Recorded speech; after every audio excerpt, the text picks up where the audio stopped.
Georgia Tech taking down Colorado in this one, 27-20. Let's go over to Georgia Tech with their highest graded player, starting off with wide receiver Eric Rivers, 76.4. Defensive tackle Akello Stone, 73.5. Linebacker EJ Lightsey, 73.4. Offensive guard Malachi Carney, 70.8. Linebacker Kyle Efford, 70. And Haynes King with a 74.4 grade in the win. Let's go over to Colorado with their highest graded player, starting off with tight end Zach Adkins, 73.3. Cornerback DJ McKinney, 72.8. Defensive tackle Anquin Barnes Jr., 71.4. Keaton Wade, the edge rusher, 70.1. Amari McNeil, the D tackle, 68.9. The actual highest grade player for Colorado was their quarterback, their new quarterback, in Caden Salter with a 78.8 grade in the win. Dalton, it's up to start for you. The entire reason, basically, that I picked Georgia Tech to win this game was because I knew what their identity was offensively, and I didn't know what Colorado's identity was offensively. And Caden Salter, by the grades, he made some plays. He missed a few throws also, especially on the move, and there was some times when it felt frustrating, and that's kind of what you get with Caden Salter. And I still think Pat Shurmur, with Salter as his quarterback, is trying to figure out what the wheelhouse is there with the play calling. No question what it is for Georgia Tech. Stat that tells the story is simple. This is a battering ram. They ran for 330 yards in this game. Yeah.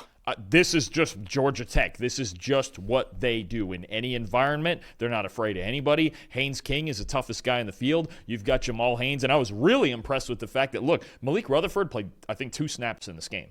And Rutherford's always the guy with the screens, the jet sweeps, the guy that stresses you out in motion, and he gets hurt. And I'm a little worried because that's a big schematic part of their offense. And credit to the FIU transfer, Eric Rivers, for really taking over that role and being productive in it, in a lot of different things that Rutherford does for this offense.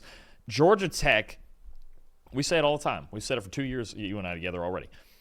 Georgia Tech, when they get in their wheelhouse, they're a real problem. We saw it against Georgia last year in the game that went, whatever that was, 5 overtimes or whatever. I mean, if they get to running the ball like this, you have issues.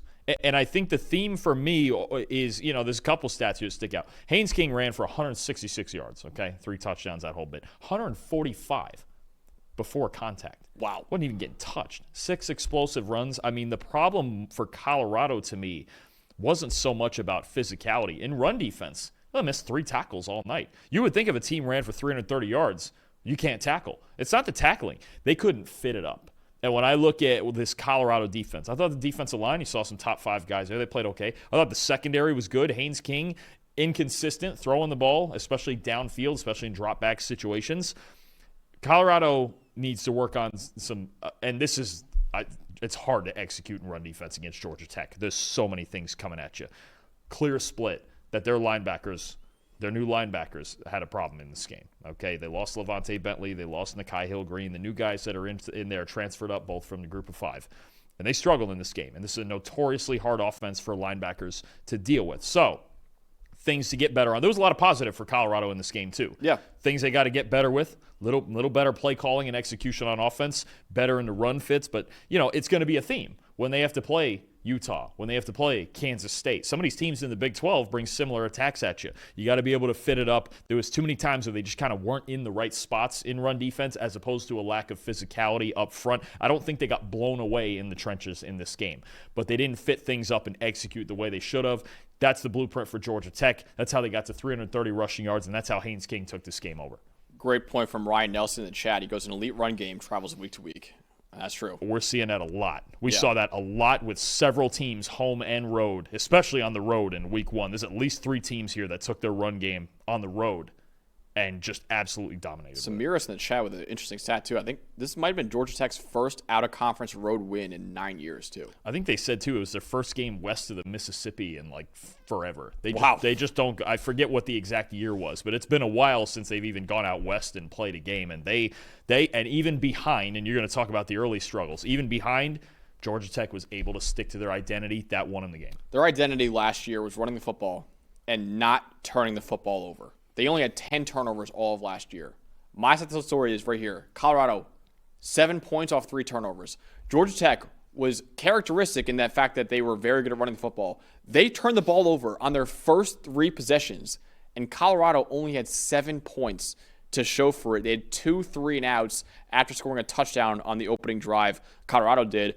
Again, 10 turnovers all of last year, and Georgia Tech gifted you, and I mean gifted you, 3 turnovers on their first 3 drives.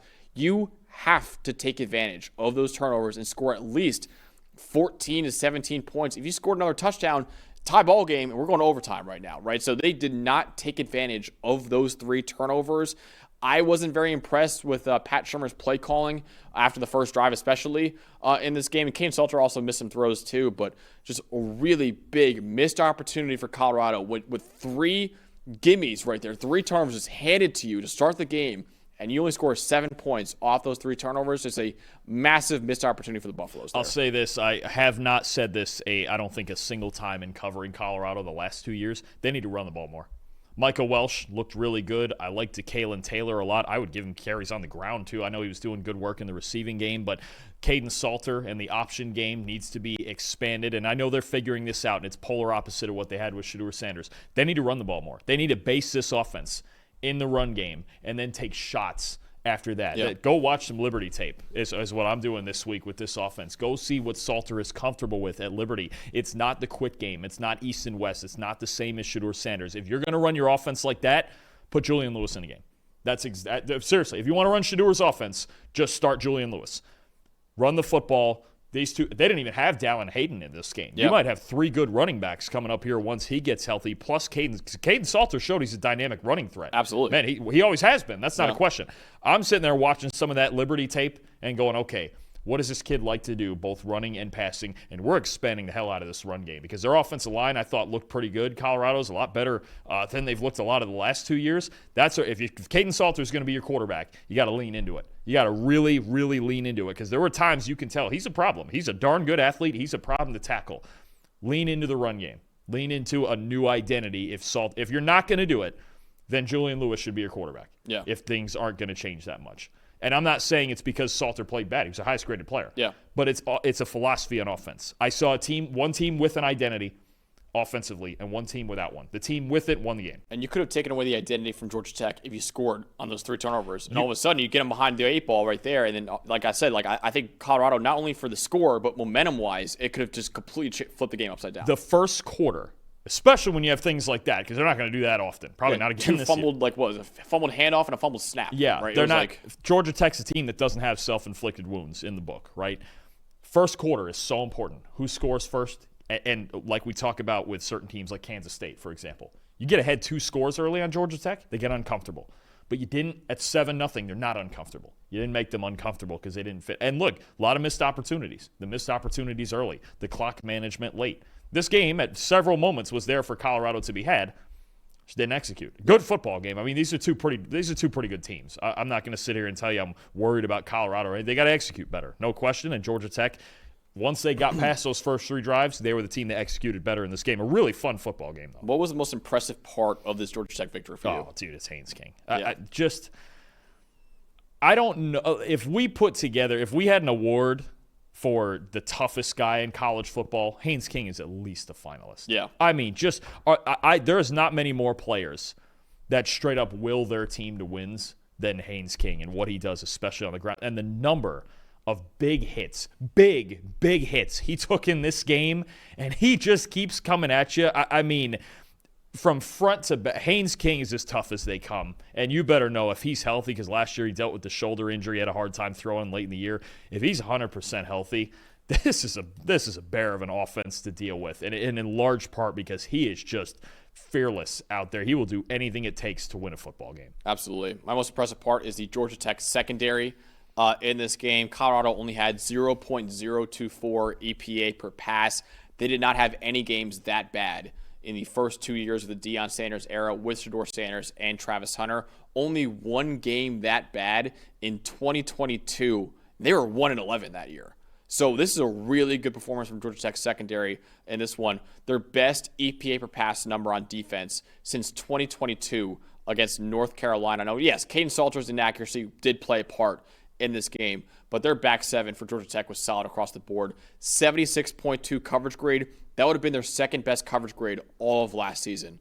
And really, again, great sign considering Georgia Tech enter this game with plenty of question marks with that secondary. They were 106th in coverage grade last year, and they lost their best defensive back in cornerback Warren Burrell too. So a really good performance from Georgia Tech's secondary in this game. Again, one of their biggest question marks entering the year, and they kind of answered it in week 1. Yeah, no, I mean, that's any of the Georgia Tech optimists out there when it comes to ACC contention. This was the blueprint, and this was a tough road win in a ruckus environment, in a close game where they got through a lot of mistakes. The rest of the way, they're not making those mistakes. Brent Key does not let them make handoff mistakes and high snaps and all those sorts of things. They're going to get there. You really feel like they're going to get even better than this from here. Oh, that's a big time win for Georgia. They could absolutely play in the ACC title game at the end of the year. Sure. They're in that group. Yeah. There's a big group of them. They're in it. How about this comparison for Samiris? I know, not as a passer, but I kind of like this comp as just play style wise. Reminds me of Baker Mayfield for Haynes King.